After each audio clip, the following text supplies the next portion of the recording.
Well, hello and welcome to this English lesson about things on other things. Now, you might think this is a strange topic, and I think it's more of it was hard for me to think of a title. But if you look around you, you will see things that have buttons or lids or caps or dials or knobs or cranks. There's a whole bunch of things in our world, and they have other things on them that we use every day.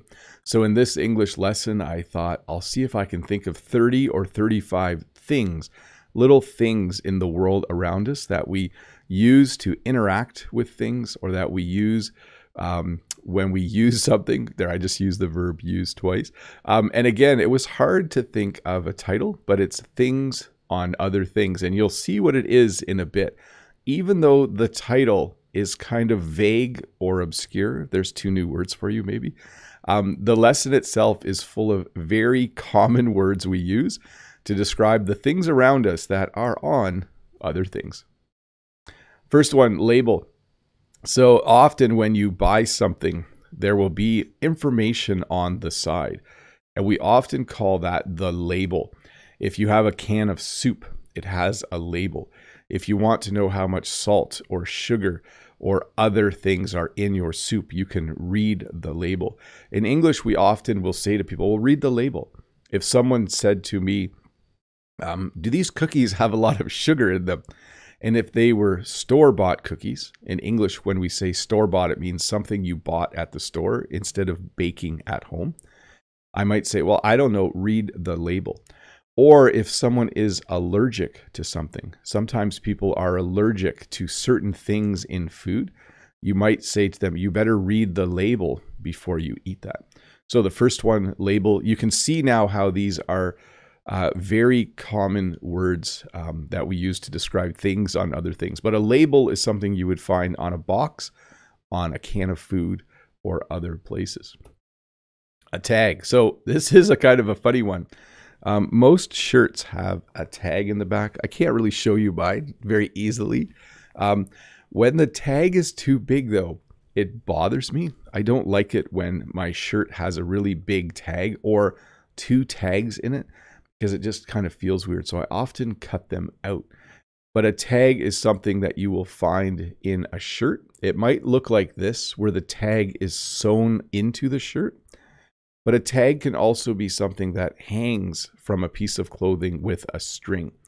And there are tags on other things as well, more than just clothing. I can't think of other examples right now, but probably the most common example would be when you buy a shirt, it will usually have a tag in it, or a dress or a blouse. A sticker. So a sticker on one side is sticky. That means when you get a sticker, it's usually on a piece of paper, and you peel it off, and it has one side with a design and the other side is sticky. When you touch it, it sticks to your finger. So you take a sticker off the piece of paper it comes on and you put it on something else. My students have a lot of stickers on their laptops at school. It's very common for people to decorate their laptop with some stickers. Usually people find stickers representing things they like, maybe a cartoon they watched as a kid, or a sticker from their favorite band. Maybe I don't have Bob the Canadian stickers, but if I did, you might put one on your laptop. Maybe I should have stickers. No, I'm not going to do stickers. Anyways, stickers are usually colorful and bright. Again, one side of the sticker is sticky, and when you put it on something, it doesn't come off again. It is stuck on there. So I used a bunch of words in there. Sticker, the sticker is sticky. When you put it on something, it's stuck on there. So there you go. A number of different variations and words to talk about things that stick to other things. Magnet. So we used to have more of these. A magnet is something that is attracted to metal. So it does the same thing as a sticker kind of, but it will only stick to something metal, and you can take it back off again and put it on something else that is metal. We used to have a lot of stickers on the front of our fridge, but about 15 years ago, we bought a fridge where the front is not, it's not magnetic. You can't stick stuff to it. I think it's a different kind of metal. It's probably aluminum or something. but the side of our fridge is still metal or steel. So you could put magnets on the side. So a magnet has a north and south pole, and a magnet will stick to another magnet, or it will stick to something that is metal. I'm sure you have these in your country as well. A lot of businesses will make magnets and give them to people, hoping that they'll put the magnet on their fridge, and then it'll be like a little advertisement for that business. Cap. So this is a tricky one because I'm going to talk about cap and lid, and we do sometimes use them interchangeably. When I buy a bottle of water, it has a cap on the top. I take the cap off to drink water, and then I put the cap back on. I was going to say something else about the cap. Oh, we sometimes call it a bottle cap if it's on a bottle. But we also have the word lid. So this is a water bottle that you can refill. The thing that goes on top here, I would call a lid, but I would also sometimes call this a lid. But I would never call this a cap. And I was trying to figure out the actual difference last night, and I don't really know what it is. I think whenever you have a bottle for drinking, like soda or pop or water, we call it a bottle cap. And I think if you have a jar, like a jar of jam or a jar of peanut butter, I would call it the lid. And for a bottle like this, I would call it the lid. So slight difference.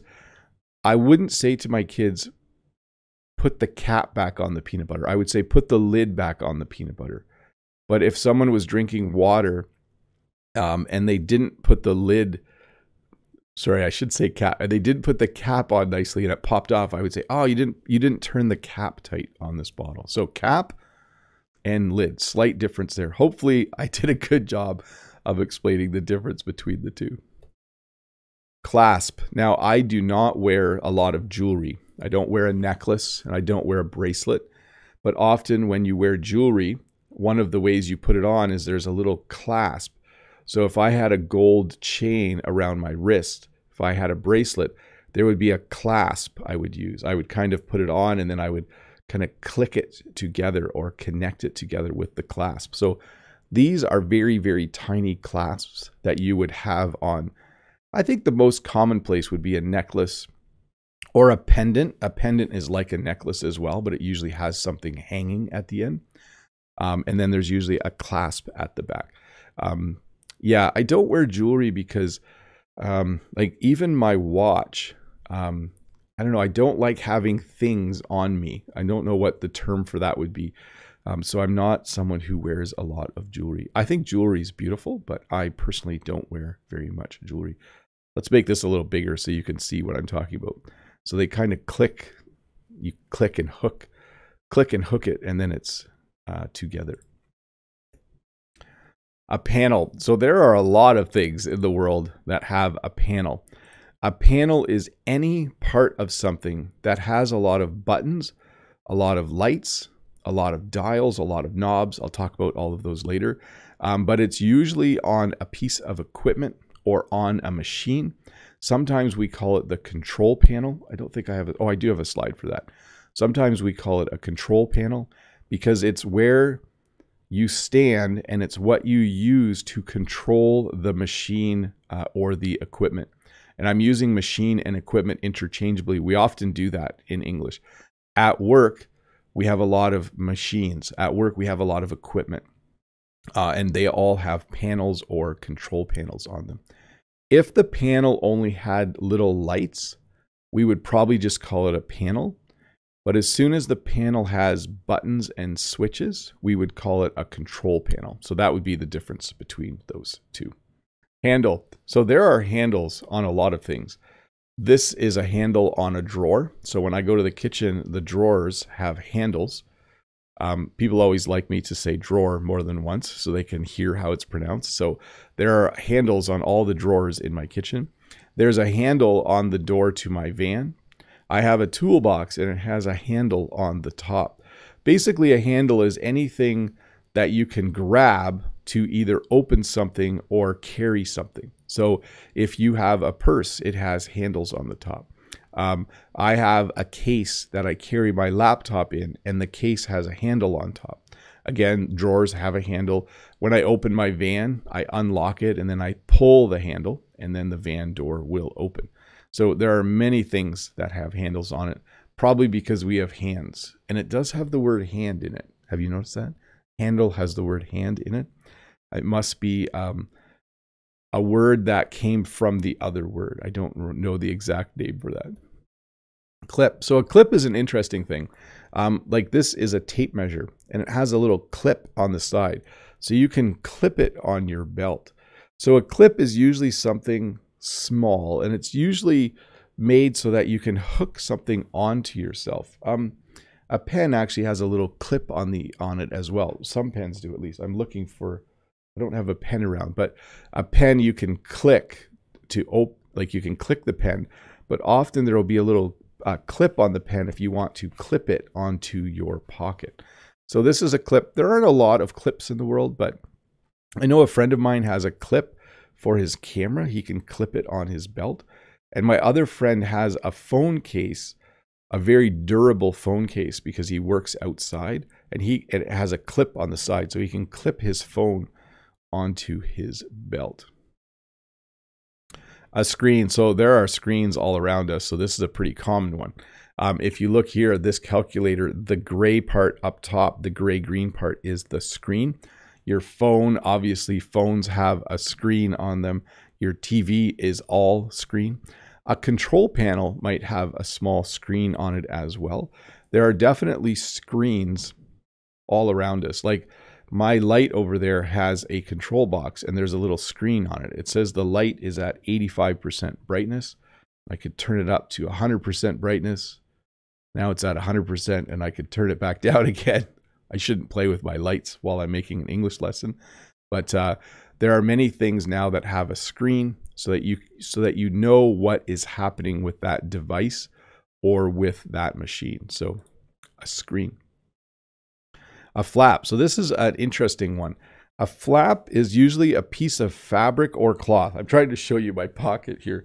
I don't have a flap over my pocket, but this pocket here, the arrow is pointing to what we would call a flap. So this is a pocket on a shirt.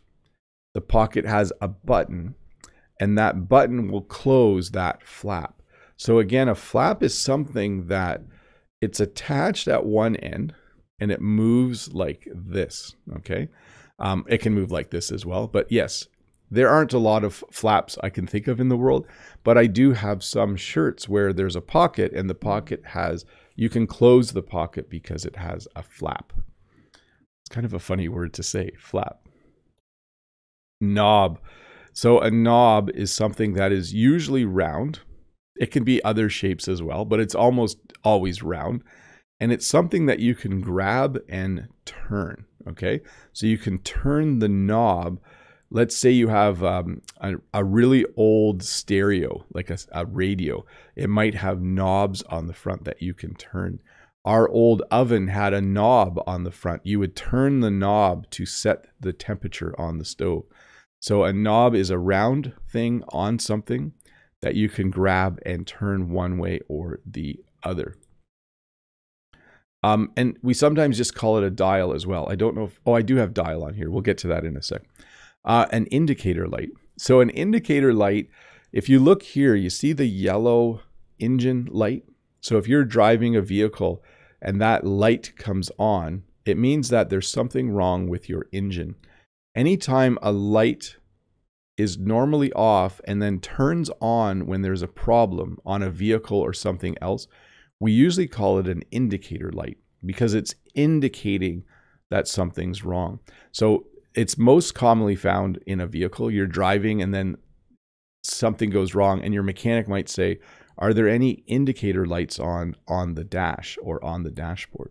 So an indicator light is a light that comes on to indicate something, to let you know about something with a machine or vehicle or piece of equipment. A dial. So basically a dial is a knob. There's no real difference between a dial and a knob. So you might have a dial that you can turn to turn up the volume. You might have a knob you can turn to turn up the volume. I would use both the same way. But a dial, again, is round usually, and you can turn it one way or the other. So you might say, someone might say to you, oh, it's too loud in here. Which dial is for volume, or which knob is for volume? Button. So I wear a lot of shirts that have buttons. So a button goes through a buttonhole. You have to sew a button on with thread. If it falls off, I have to sew it back on. Luckily, the shirts I buy always come with 2 extra buttons on the side. Did you know that with men's shirts? So I have buttons here. If one falls off, there's actually a couple extra buttons right here. I can take one and I can sew it on. I also wear shirts that usually have a button-down collar. You can see that my collar is attached to my shirt here. There's actually a button here. So a button is something you'll find on an article of clothing, on a piece of clothing, that you fasten in once you put that piece of clothing on. So when I put my shirt on, I fasten the buttons, or I button up my shirt, or I do the buttons. Like with little kids, when the buttons are open, we might say, hey, do up your buttons. So buttons, something used to, when you're wearing something, I guess it closes it up. I don't know what the right word for it would be. But we also have buttons in other places. So on my microwave, there are buttons. There are buttons on my computer. There are buttons on a calculator. There are buttons on this remote control for my light. So if I push this button, it gets dark in here. If I push this button, it gets really light, but then my camera will adjust. My camera as well has a lot of buttons on it. This might be the most common thing that you will find on other things, okay? Buttons are everywhere around us. They are primarily what we use to control or interact with the machines, the equipment, the devices around us. Lever. So this one you might not see as much as I do. A lever is something, that you can move with your hand. So this here is actually a tractor, probably on a farm. I have a lot of farm equipment. A lot of farm equipment has levers on it. My tractors have levers I can move. On the tractor, if I want the engine to speed up, I move a lever ahead. It's called the throttle. There's no foot pedal. Well, sorry, my one tractor does have a foot pedal. But normally with a tractor, there is a lever. When I'm not going to describe all the things I do with a tractor, but a lever is like a straight thing with a handle, and you can kind of move it one way or the other to make a machine do something. I'm trying to think of something in your house that might have a lever on it. Maybe someone can think of something in the chat, something that might have a lever on it. But it might be more common on equipment, like big pieces of equipment. So we have barcodes and we have QR codes. So a barcode is often found on the label of a piece of a food item. If you have a can of soup, on the label there will be a barcode somewhere. A barcode is used at the grocery store so the computer can see what you're buying. When you scan it, it goes beep, and then then it knows what you are buying. And a QR code is a little more used between people. Like if there's a concert coming up, there might be a poster in town saying there's a concert, and it might say, here's a QR code if you want more information. And then if I scan the QR code, it will take me to a website that will tell me more about it. So a QR code is a little more recent. In the last 10 or 15 years, QR codes have been popping up more and more places. I was just at a workshop. I was actually in Toronto this past week. I went to a YouTube workshop at YouTube. It was very, very interesting. Anyways, at the end of the workshop, there was a QR code we could scan to give feedback. So that was really, really fun. Engraving. So an engraving, by the way, this works in a couple of ways. You can engrave something and then it has an engraving on it. So an engraving is when usually you have metal and you use something very sharp, or you use a tool, it might even be powered, that will etch out little pieces of the metal. And then when you're done, all of the little lines make an engraving. If you win a trophy it might have a little spot on it where there's an engraving where it says, you know, best English teacher of 2022, Bob the Canadian. If I won a trophy, there might be a little engraving on it. So it's when you have something metal and they kind of remove some of the metal to make a design or picture on it. I actually have, I have a mug from a wedding. Well, not a mug. It's more of a beer stein, like a big, and it has a metal plate on the front. And then it has the name of the bride and groom engraved. It has an engraving on the front. Snap. So a snap is like a button. It does the same job, but it works differently. There are two parts to a snap, and when you push them together, it goes snap. Like it goes, so it snaps together. So we use the word to describe the sound. We use it to describe the thing, and we use it to describe actually doing it. So when you snap a snap together, it makes a snap. Did you get that? When you snap a snap together, it makes a snap. I don't wear a lot of clothes with snaps. Sometimes my pants might have a snap on the front when I put my pants on. Most of my pants have a button, but a snap would have two parts. When you push them together, it goes snap. It might go click as well. And by the way, I will do a lesson on sounds at some point. I just never get to it. Zipper. So this is a pretty common one. I do think the zipper was invented in Canada. I'm not 100% sure of that. Let me just check for a sec. Where was the zipper invented? It says, oh, it debuted at the World's Fair in Chicago. Ah, I was wrong. Wait.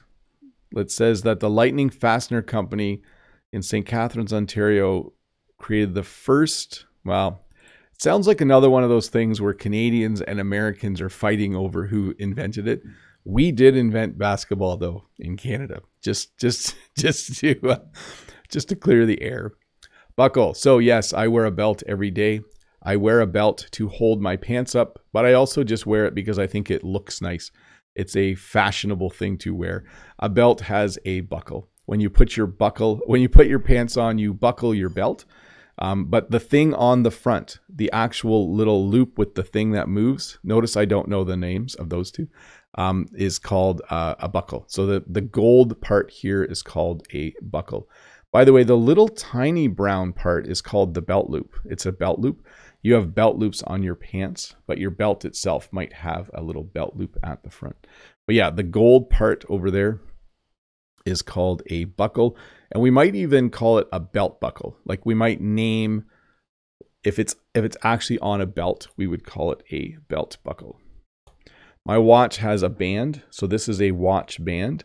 By the way, Jen and I talked we talked for a bit yesterday about when you put your watch on, what is this part called when you put it together? We weren't sure if it was a clasp or a latch or a fastener. We weren't sure, but this is definitely my watch band. Okay. And this is my watch. Well, it's actually a Fitbit. So a band. And again, we would probably call that a watch band if I was specifically talking about a watch. Laces. Most of us have shoes with laces, although it's becoming more common to have shoes that you can just slip on your feet, shoes that don't have laces. But all of my shoes have laces. When I put my shoes on, I tie my laces. When I get home, I undo my laces when I take my shoes off. My skates also have laces on them, and I should probably get my skates sharpened, although I'm not sure there's any more skating this year. The arena, I don't even think the arenas have ice in them anymore, so maybe next year. A stamp. So a stamp is usually something that you have something with ink in it, and you put the stamp there, and then you press it on a piece of paper. So the thing is called a stamp, and then the thing it leaves on the paper is called a stamp. Jen puts her flowers in brown paper, and we have a stamp with the name of our farm, and we use the stamp to stamp the brown paper, so it has our stamp on it. I know I'm getting confusing, but it's fun for me to say things like that. So the thing we use, this thing is called a stamp, and that little thing it leaves on the paper is called a stamp as well. So when someone buys our flowers, there's a stamp on the paper that says the name of our farm. Bezel. So your phone has a bezel around the screen. Your computer has a bezel around the screen.